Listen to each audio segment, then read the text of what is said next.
Hello and welcome to Real Magic Review. My name is Steve Faulkner and I'm going to talk at you. And thanks for coming. A couple of comments already. Thank you. It's nice to have someone there.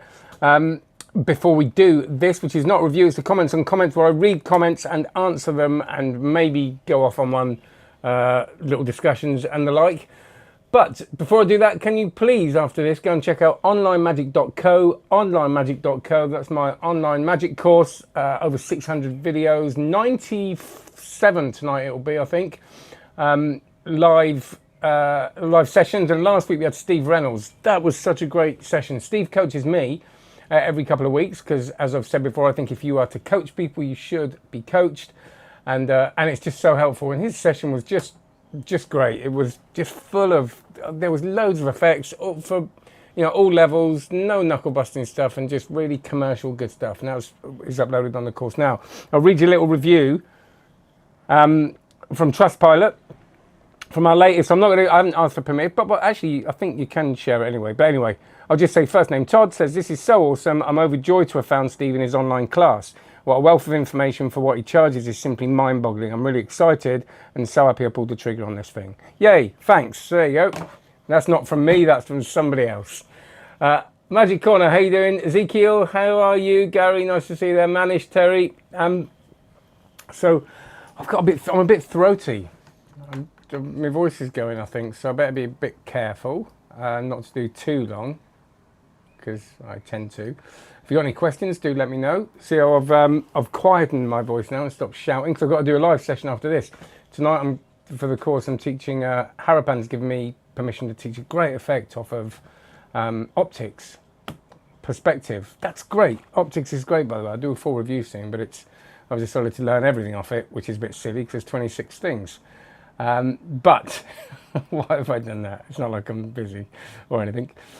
So I'm going to do some comments on dealing with negative feedback, which is the last thing. So that's why I said on the title that it's going to be more on that, because I'm going to add a couple of questions or comments on that.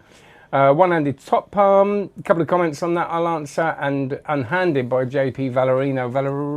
It is Valerino, isn't it? Which I did the live review on this week. So any questions, any of those, fire away. But first of all, Rob says this is on, we'll go for the one-handed top palm, because there's only a couple on that. Meximex says, I don't think it's misdirection per se. That's important with this move, more understanding off-beats and on-beats, something I'm always harping on about on Discord. And talking about Discord, people's palace of prestidigitation. Have a look at the link below. There's a couple of courses there as well.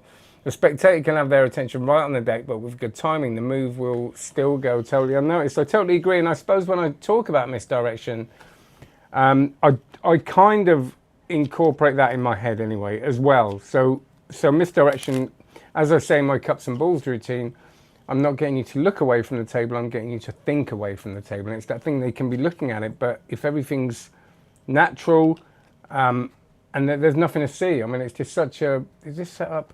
Yes, it's such a lovely move. So from there, it's a bit flashy there, but it's just nice. So I think you're right, Mex. There's nothing to see, and that's what's lovely about it. And I think, but with that kind of offbeat, onbeat thing, and knowing also when not to tense up when you're doing a move is all part. Brulafu, how you doing? Is all part of the kind of misdirection, I suppose, in a way. In the same way, I suppose that time misdirection is misdirection. But Tom says, definitely a knacky move. This is one I plan to talk with you about when I meet you in person. It looks effortless in your hands, and that's my end goal. Yeah, and I think it's just, I've done it so much. I mean, I really do overuse this move. I do it all the time. And I know a lot of people don't like it, but it feels smooth to me. I don't mean it looks smooth, but some people say it's a bit of a jerky move. But to me, I think it's, and I'm not worried about that. I'm pretty sure everybody watching this is a magician. But, I think that it feels smooth when you get it smooth, if you see what I mean. Now, Glenn Morphew has a slightly different take on it, and your hand kind of looks empty. You can hold your hand like that and do it. It's incredible, and he's got a download on it, which is very reasonable. So check out Glenn Morphew's work on the one-handed top palm as well. And Glenn, and there he goes. Looks great, Steve. That's what he said on the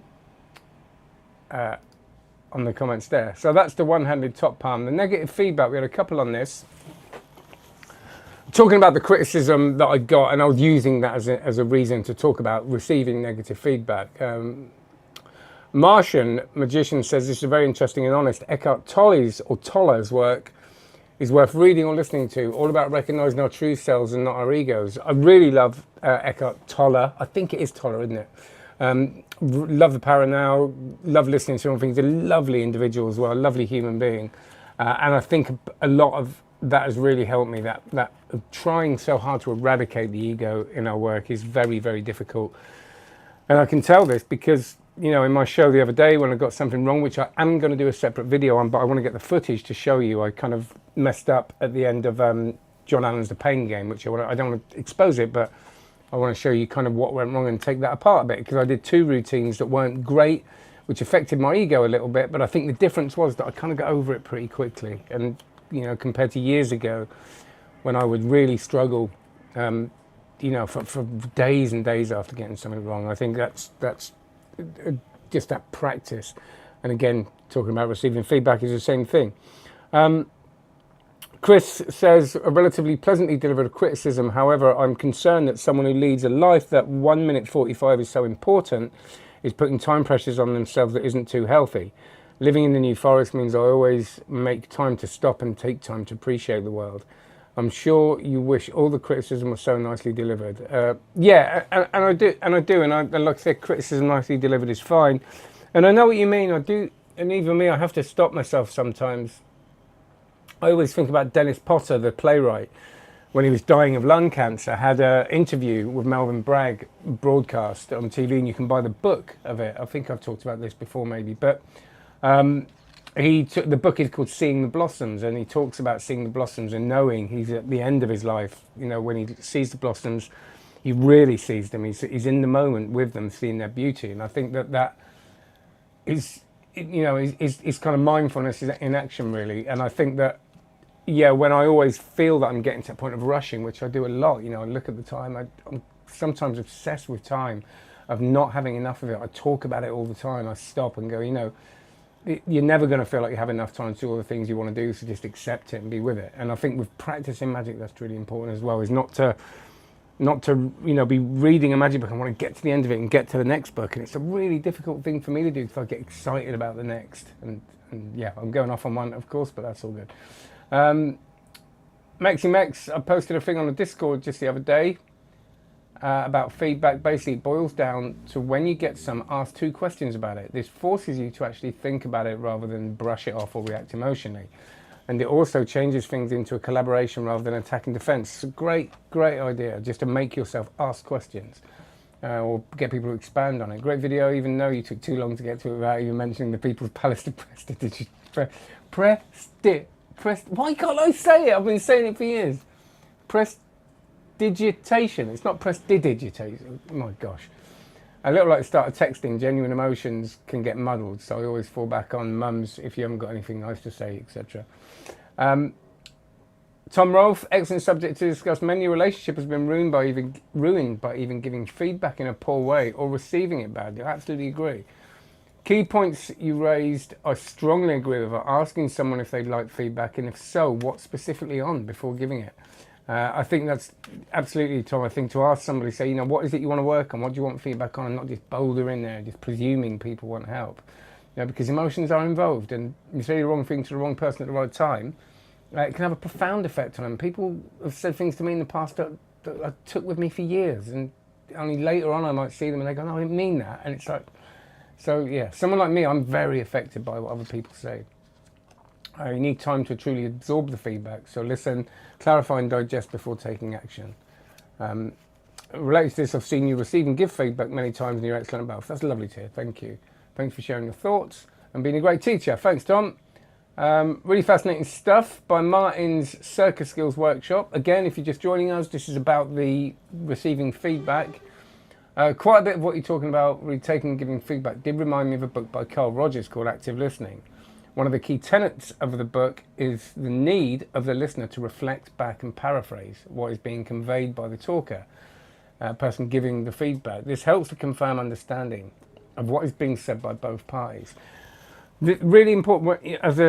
I don't do that much coaching anymore, business coaching, but business coaching is basically very similar to counselling, but it tends to be less heavy. So I mean, but but the idea is that by them explaining something to you, well, one of the things, and you understanding it and explaining it back to them helps them to understand it more as well. So there's this lovely two-way thing that goes on. And I think you're absolutely right. I think that, to paraphrase back, to kind of summarize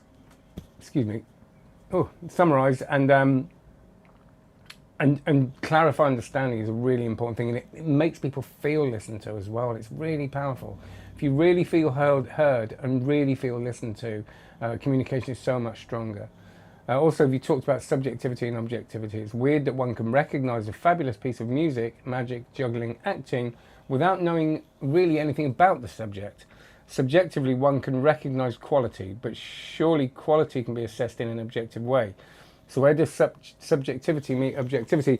It's a strange one, isn't it? It's like music, right? Someone can be, I suppose, I always think of people like Joe Satriani and guitarists who I used to love, but because they were so good, I wouldn't say I sort of, other than the odd track, didn't move me, but there's something about the skill that I loved, and they were objectively good at what they did, but it didn't mean the music would move you. And I think there's too many things going on. In the same way, a singer like Tom Waits could objectively not be a great singer when you compare it to what being a good singer means, be able to hit high notes, having a full range.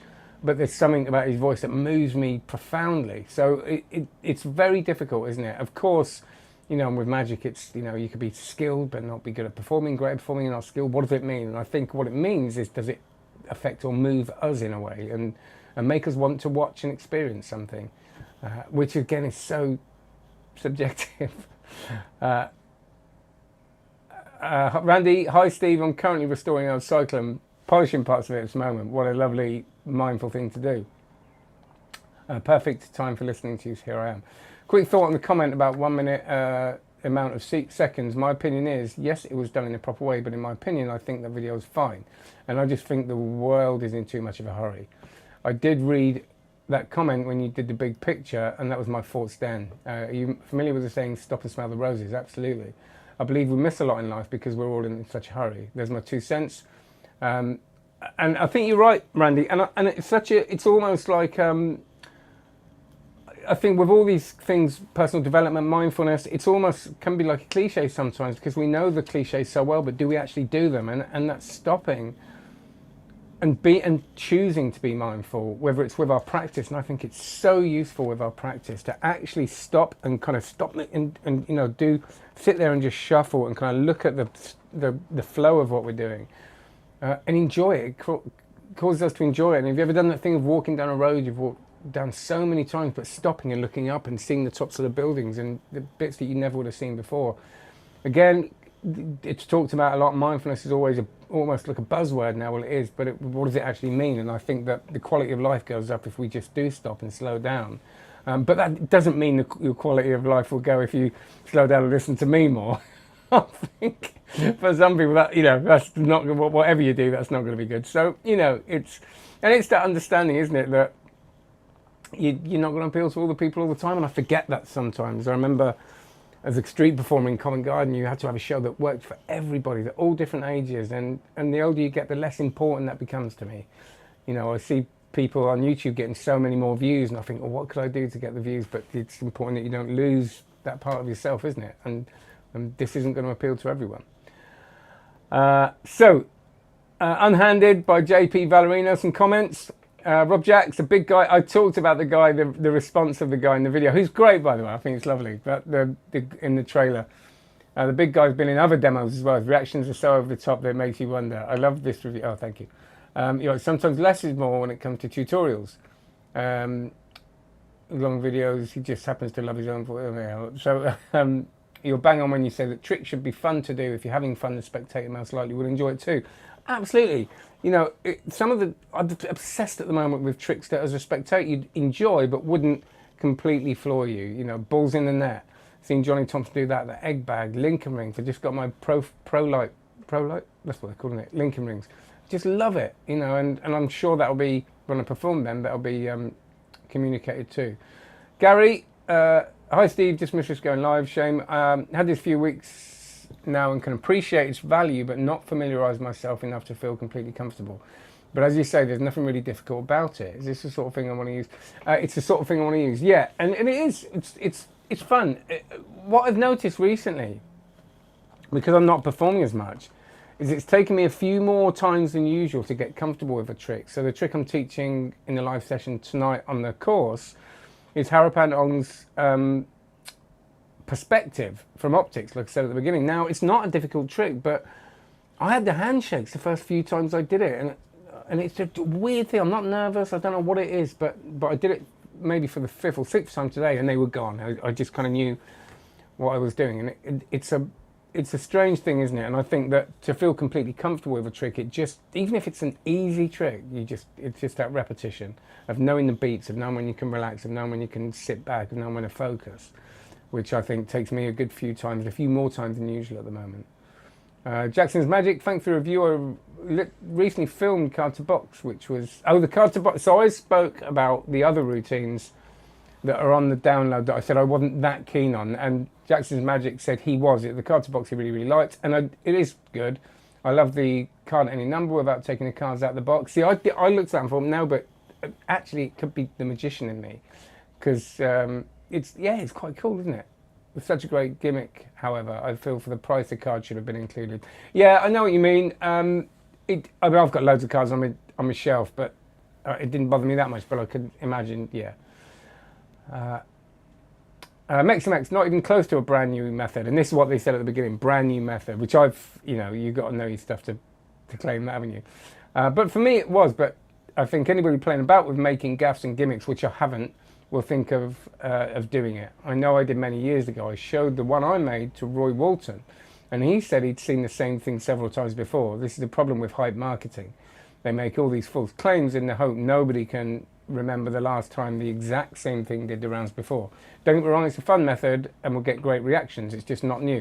I agree, and I think that, magic is so old, isn't it? The card magic, it just goes back so far that, and this method, yes, they might not have done it exactly the same, or they might have, but like you said, if you're going to mess around with gaffs, I don't know much about loads of card gaffs and stuff, so I'm not an expert in it. What I try and look at is the effect good? And I think it's, people that are in the know more than me, and I'm trying to study and learn more. More than me, like Mexi is good to listen to, so it's enlightening, thank you. 2 needs then to send them back from Michael Patterson. Sorry about that, Michael. Unlimited, yeah. Tarot tie, unlimited, endless. This is what they're saying. Endless. Applications are endless. This is a typical and logical statements made about any magical object article that remains as vast as the universe. This kind of hype cannot be justified. Every trick has particular limitations. Just stick to the 3 or 4 applications that are most likely to be utilised. Frustrating review, but you shine, Steve. That's lovely of you. So there you go. So I think that I find it quite funny, when people go over the top of their hype, and we all know now, don't we, that it's unlimited, and you kind of go, well, I'll tell you what has got unlimited uses: a deck of cards. So much, so more than any gimmick, I think. Right, so I'm going to go to your comments here now.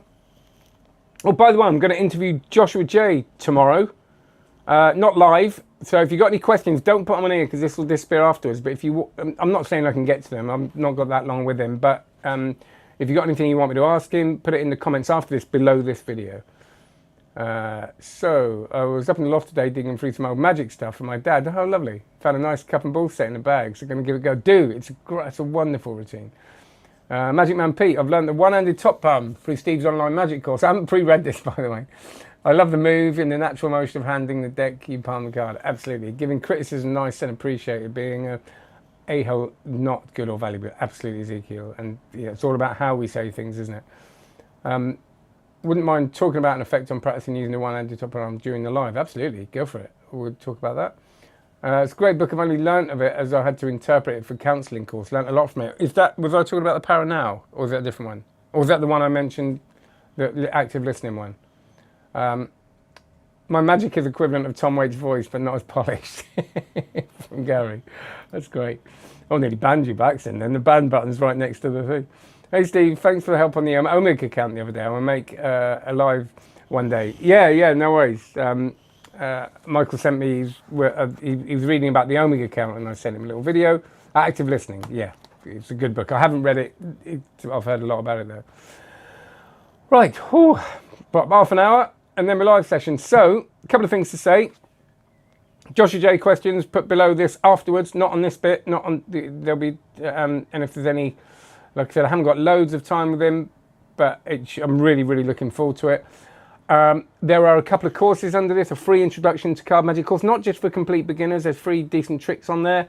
But if you want to give that to someone, send them the link, that'd be great. And the Spread Cull course is down there as well for those who are more advanced. And do check out all the my Instagram account, which is @SF for Steve Faulkner Online Magic. Right, and do like and subscribe. Go and check out onlinemagic.co. Thank you so much for coming. I'm going to go and rest my voice now for half an hour before I go on the other thing. And take care. See you later. Bye.